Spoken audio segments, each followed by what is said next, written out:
샬롬, 속자님들 주 안에서 사랑하고 축복합니다. 우리 속회 지도자 교육 함께 이 시간 우리 온라인으로 같이 함께 보도록 하겠습니다. 오늘 속회 원가는 25가 내 아들 압살롬아입니다. 우리 같이 함께 기도하고 시작하겠습니다. 하나님, 이 시간 우리가 같이 함께 속회를 준비하기 위해서 모였습니다. 하나님 말씀 속에 감추어진 놀라운 비밀들을 우리가 깨달을 수 있게 도와주시옵시고 주의 은혜가 우리 가운데 전해지게 하여 주시옵소서. 주의 말씀이 생명력 있어서 우리 속회 가운데 살아 움직여서 그 자리가 주님이 함께 하시는 모임이 되게 하여 주시옵소서. 이 시간 속회를 준비하는 손길들 가운데도 주님 함께 하시고 도와주시길 원하오며 우리 생명과 구원 되시는 우리 주 예수 그리스도의 이름으로 기도드렸습니다. 아멘.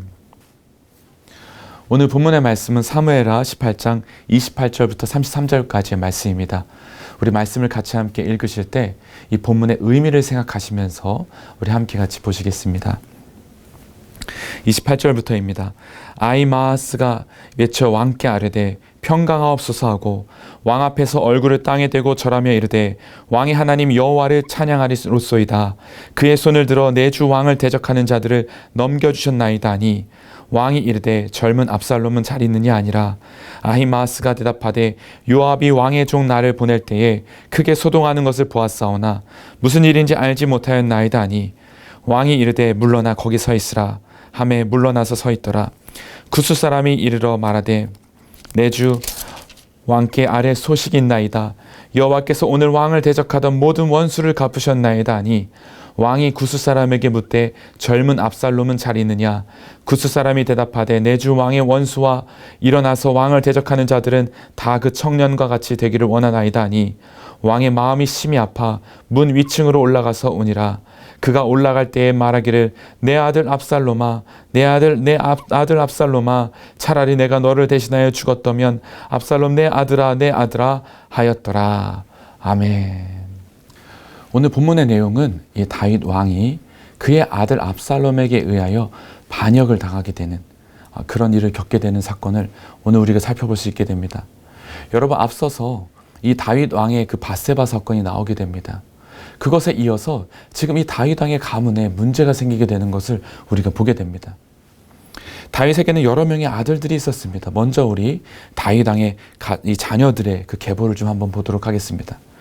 여기 그림을 보시게 되면 암논, 길르압, 압살롬, 다말.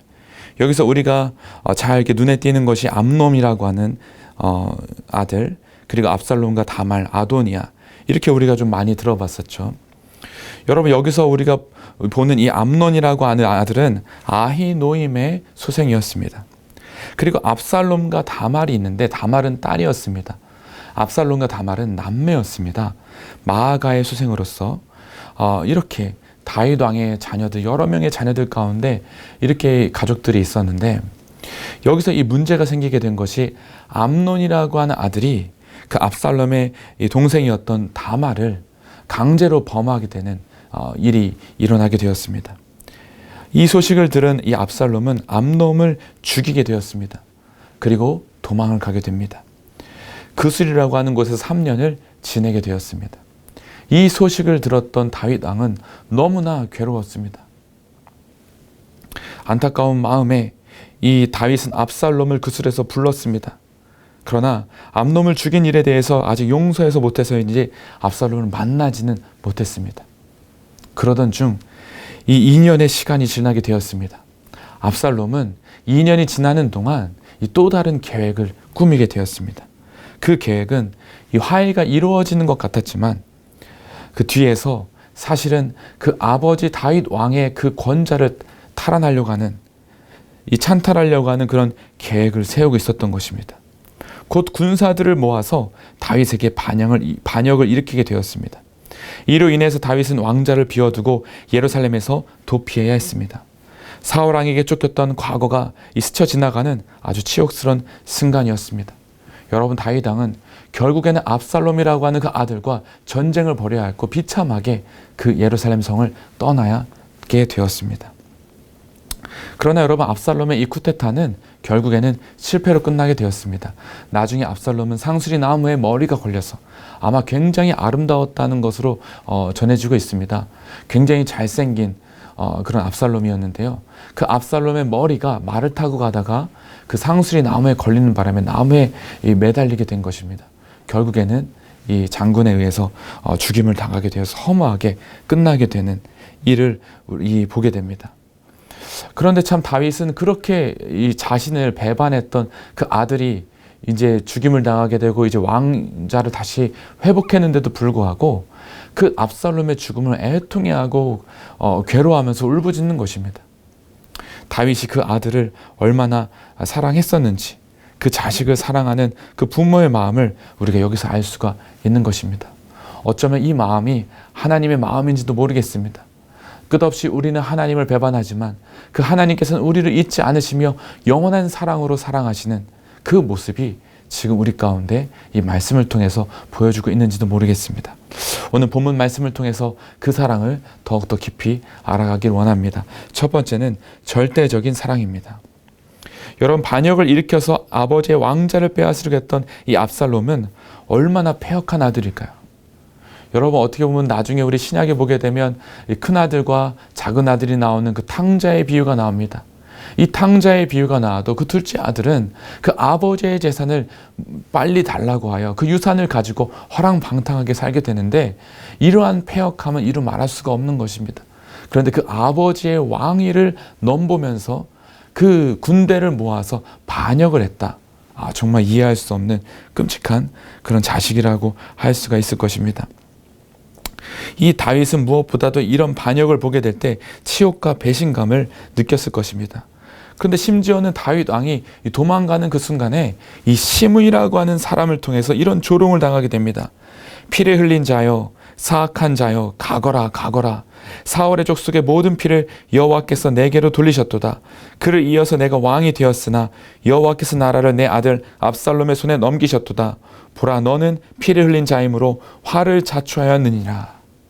사무엘하 16장에 나오는 이 말, 여러분, 시므이가 다윗 왕에 대해서 지금 저주하고 있는 것입니다. 이것을 들었던 주변에 있는 다윗의 부하들은 저 시므이를 당장 처단하겠다라고 다윗 왕에게 얘기하지만, 이때 다윗 왕은 하나님 앞에서 그것을 생각하게 됩니다. 그러면서 이 일도 하나님께서 허락하셨기 때문에 가능한 것이다. 그러면서 내버려 두라. 하나님이 심판하실 것이다 하면서 정말 마음은 너무나 슬프지만 그렇게 나아가게 됩니다. 그 이후에 나중에 이 압살롬이 죽었다고 하는 소식을 듣게 되었습니다. 그런데 그 소식을 듣게 되면 이 다윗 왕이 기뻐할 줄 알았는데 다윗 왕의 반응이 다른 것입니다. 내 아들 압살롬아, 내 아들 압살롬아 그러면서 아들의 이름을 5번이나 부르면서 울부짖으며 슬퍼하는 것입니다. 여러분, 아무리 잘못했을지라도 그 압살롬이라고 하는 그 아들이 자기 아들이라는 것입니다. 이 아들을 향한 어버이의 절대적인 사랑을 보여주고 있는 것입니다. 우리가 알고 있는 이 세상은 사랑의 대상을 어떠한 기준을 가지고 나누곤 합니다. 그러나 여러분, 어버이의 사랑이 어떻습니까? 그 기준과 자격을 뛰어넘어 그 자식이라는 이름으로 끝까지 사랑하시는 그 사랑을 우리가 볼 수가 있게 되는 것입니다. 여러분, 하나님의 사랑과 잇대어 있는 모습입니다. 하나님께서도 아무 기준 없이, 조건 없이, 자격 없이 우리에게 그 사랑을 주시기를 원하십니다. 그래서 예수 그리스도를 보내셔서 예수님을 믿는 자마다 자격 없이, 조건 없이 구원을 받게 되는 것입니다. 여러분, 이 놀라운 사랑으로 오늘 우리가 이 자리에 있는 것입니다. 두 번째입니다. 책임지는 사랑입니다.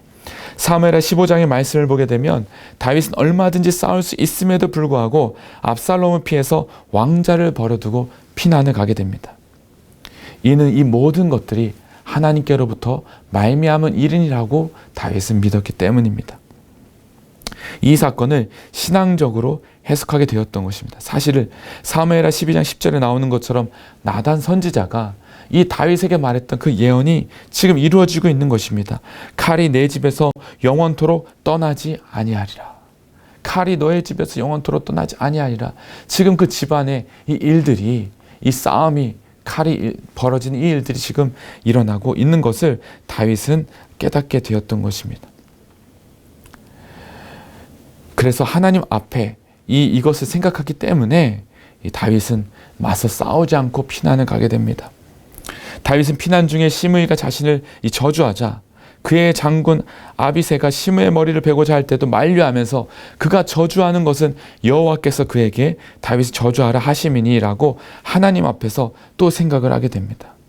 다윗은 압살롬을 보면서 자기 자신을 보았습니다. 그리고 무한한 책임을 느끼게 되는 것입니다.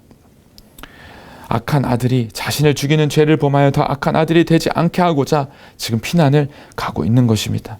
너무나 굴욕적이고 너무나 괴로운 그런 순간이지만 다윗은 그렇게 한 걸음씩 나아가고 있었던 것입니다. 이렇게 책임지는 사랑, 어버이의 사랑에서 우리는 하나님 사랑을 발견하게 됩니다. 끝으로 세 번째는 적극적인 사랑입니다. 사무엘하 18장에서 압살롬의 반역으로 인해 피난길을 떠나 있던 다윗은 전열을 정비하고 압살롬과 그를 따르던 반역군과의 전쟁을 치릅니다. 그러나 이러한 이 전란 속에서도 아들을 생각하는 다윗은 나를 위하여 젊은 압살롬을 너그러이 대우하라, 이렇게 명령을 하게 됩니다. 또한 본문에서 다윗은 죽은 압살롬의 소식을 듣고서 내 아들아 압살롬아 하면서 굉장히 슬퍼하게 되었습니다. 돌아오기만을 기다렸던, 다시 만날 수 있을 것이라고 생각했던 그 다윗의 마음과 사랑이 거기 안에 배어져 있었던 것입니다. 여러분, 이것이 적극적인 사랑입니다. 오늘도 우리를 향하여 돌아오기만을 간절히 원하시는 하나님의 그 적극적인 사랑을 우리가 볼 수 있게 되는 것입니다. 우리가 누가복음 15장에서 보는 것처럼 이 탕자의 비유, 여러분 그림을 하나 보여드리려고 합니다. 이 그림이 탕자의 비유의 그림인데요. 이 그림 안에 있는 그 아버지의 품, 이 아버지의 품 안에 안겨있는 그 탕자의 모습이 보여주고 있습니다.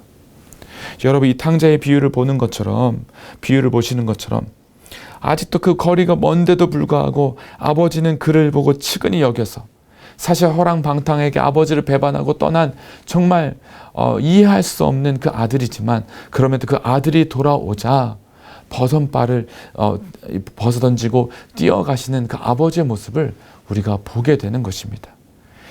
여러분, 이 아들을 안고 있는 저 아버지의 모습의 이 두 손을 한번 보십시오. 한쪽의 손은 굉장히 고운 모습의 손입니다. 이것은 하나님 아버지의 인자하시고 자비로우신 온유하신 사랑을 표현합니다. 그런데 한쪽 손은 굉장히 거친 손입니다. 하나님의 그 공의와 심판, 죄에 대해서 무섭게 다루시는 그 공의를 보여주고 있는 것입니다. 여러분, 그 공의와 사랑을 가지시고 우리를 오늘도 기다리고 계시는 그 하나님을 우리는 엿볼 수가 있는 것입니다. 여러분, 이 기다림이라고 하는 것, 때로는 너무나 고통스럽고 어리석은 일일 수도 있지만 우리 하나님께서는 오늘도 기다리고 계십니다. 이 아버지의 영원한 사랑, 오늘 이 다윗이 그 아들 압살롬을 생각하는 그 모습에서 이 아버지의 하나님의 영원한 사랑을 우리가 생각해 볼 수 있게 되는 것입니다. 오늘 말씀에서 우리가 적용해 보자면, 첫 번째, 하나님께 받은 사랑에 대해서 우리의 경험과 느낌을 나눠봅시다. 여러분들도 하나님의 사랑을 경험한 적이 분명히 있으셨을 것입니다. 여러분, 그 사랑을 한번 떠올려 보십시오. 언제 사랑을 받게 되었는지, 또 우리 속도원들과 같이 함께 나눌 때도 그 사랑을 경험했던 적이 언제였는지 함께 나누시면서 하나님의 사랑이 어떠신지를 함께 같이 고백해 볼 수 있는 시간이 되시기 바랍니다. 또한 두 번째는 우리의 사명은 이 하나님의 사랑을 세상에 알리는 것입니다. 여러분, 우리를 기다려주셨던 것처럼 나를 그토록 오랫동안 하나님께서 기다려주시고 사랑해 주셨던 그 사랑을 내가 먼저 받았다면 이제 그 사랑을 누군가한테 알려주고 전해주어야 됩니다. 그리고 우리가 그들도 기다려줄 수 있어야 되는 것입니다. 여러분, 이 기다림의 사랑, 하나님의 그 자비로우시고 영원하신 이 사랑, 우리도 기억하며 그 누군가에게 그 영원한 하나님의 사랑을 같이 함께 흘려보내고 전해주고 실천하는 우리가 될 수 있게 되길 원합니다. 여러분이 그런 마음으로 같이 함께 우리 기도하시겠습니다. 하나님, 오늘 이 말씀을 통해서 다윗 왕이 그 아들 압살롬을 향한 그 마음을 통해서 하나님의 사랑을 떠올립니다. 우리가 자격 없고 여전히 부족하지만 그럼에도 불구하고 우리를 기다려주시고 우리를 영원한 사랑으로 안아주시는 그 사랑을 바라보니 하나님 먼저 우리가 그 사랑 가운데 거하게 하여 주시옵시고 그 사랑이 우리를 통하여 흘러가게 하여 주시옵소서. 오늘도 우리를 오래 참으시고 기다리시는 그 사랑 앞에 하나님께로 나아가게 도와주시옵시고 그 사랑 가운데 감사하며 찬양하는 우리의 삶이 되게 하여 주시옵소서. 충만하시고 풍성하신 그 사랑을 경험하는 우리의 속회와 속도원들이 되게 하여 주시옵소서. 주님이 그렇게 하실 줄로 믿사오며 우리 생명과 구원 되시는 우리 주 예수 그리스도의 이름으로 기도드렸습니다. 아멘.